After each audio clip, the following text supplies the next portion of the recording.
let's break down planning for a session in 2 minutes using the model.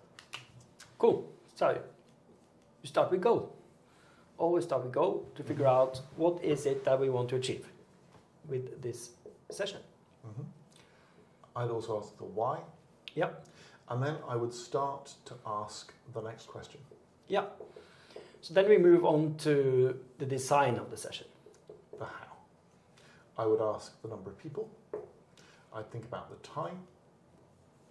And then I would think about the mode, online, face-to-face, hybrid. I would use the answers to these questions to find out the answers to these questions. And within that, we also have questions about space.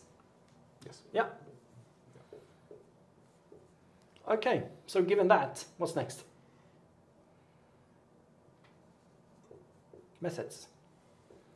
What are the actual interventions that we put in there? Yeah. You might think about what are you actually doing? What are the missions? What are people doing? And you want to link those to the outcomes. So if the outcome is this, what is the activity that they need to do to meet that outcome? Of course, this is bounded within the constraints that we have established in the design phase. So there's a dialogue between these three. But there's another dialogue. And that's more the dialogue of abilities of the facilitator. Do you have the abilities, the skills to support what you're doing within the methods, design, and also to reach a goal? And I may, at this point, say, well, I can't. You do want to achieve that goal. That's outside my skill set. We'll get somebody else. Or do we have a discussion about changing the goal or reflecting on that? But this is quite important for a facilitator to recognize that, so that this is outside my skill set.